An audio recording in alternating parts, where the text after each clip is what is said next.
السلام عليكم ورحمة الله وبركاته. إنا لله وإنا راجعون. مشهور بمدينة طنجة، مغربي مشهور بالتيك توك، قتلته فتاة عمرها 17 سنة مراهقة. إنا لله وإنا راجعون. راه ما خصناش نبقاو نشوفوا هذا الشيء في المغرب. هذا الشيء اخوتي أن في المغرب ما خصناش نبقاو نشوفوا بحال هذا الشيء. للأسف ديما كاينة القتيلة. هذه غير ما عطاوناش الفرادة، كون عطاونا الفرادة مشكلة. كو قتلنا بعضياتنا، ولكن للاسف هادشي ما خصناش نبقاو نشوفوا هاد الدائره هادي. قال لك بان فتاه، الله اعلم، قال لك ان فتاه اللي هي اللي قتلته، هادشي اللي تيقولوا ان فتاه التي قتلته. وللاسف هادشي ما خصناش نبقاو نشوفوا في بلدنا الاسلامي، لان حنا دوله اسلاميه والله حرم القتل. من قتل مؤمنا متعمدا جزاؤه جهنم خالدين فيها. يعني قتلتي شي روح راه عزيزه عند الله، ما خاص بنادم يبقى يفكر في هذا الشيء ديال القتيله ولا ومضاربه. للاسف واخا يكون دار لك شي حاجه سامح في حقك، حيت لما سمحتيش في حقك تقدر دير شي حوايج اللي تندم عليهم حتى مورا الحاجه. عاد فكر قبل ما دير الحاجه. الا فكرتي، حيت لما فكرتيش ما دير لا درتي شي حاجه حتى مورا ديك الحاجه غتفكر، غتلقى راسك ندمتي بزاف. شحال من واحد مؤخرا في الساكنه ديالنا في الحي ديالنا، واحد قتل واحد وندم السيد هذا. للاسف هادشي ما خصوش يبقى يكون، والدائره ما خصهاش تبقى تكون اخوتي. للاسف القتيله ان شاب مغربي مشهور في التيك توك قتلته، وانا لله وراجعون، ورحم الله الفقيد. وهذا الشيء ما خصناش نبقاو نشوفوه. هاد الدائره هذه ما خصناش نبقاو نشوفوها. هاد الدائره ما خصناش نبقاو نشوفوها في بلد المغرب، بلد اسلامي. وتحيه لكم الناس اللي متبعينا من الجزائر ومن المغرب. كنقول لكم راه احنا اخوه ويد في يد، ونحن مسلمين، انما المسلمون اخوه فاصلحوا بين اخويكم واتقوا الله لعلكم ترحمون. جزاكم الله خيرا. مباشره معكم امين الفلاحي طيبي. كنتمنى تدعمونا، بقى معنا تفرج في هذا الفيديو حتى الاخر الفيديو، لان اخوتي هذه جريمه القتل تعاقب عليها القانون من 20 سنه حتى 30 سنه، وحتى المؤبد في المغرب تعاقب عليه القانون. وهادشي ما خصوش يكون اخوتي. للاسف اخوتي ظاهره اخوتي ما خصهاش تبقى تكون في المغرب. وهادشي اخوتي، هادشي الظاهره اللي انتشرت بزاف ديال القتيله كاينه في المغرب للاسف في المدن المغربيه.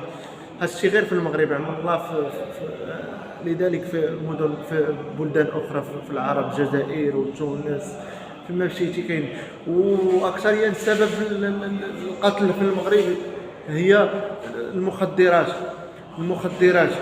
المهم المخدرات هي سبب القرقوبيه. يعني القرقوبيه السبب القتل في المغرب.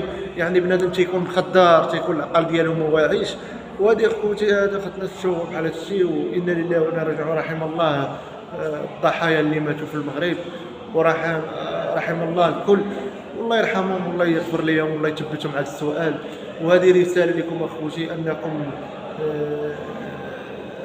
بنادم هو يصلي حيت الدنيا كالبرق، دخل من هنا خرج من هنا، الدنيا راه كالبرق. وحنا الله يسمح لنا تنديروا الذنوب، الله يسمح لنا والله يغفر لنا.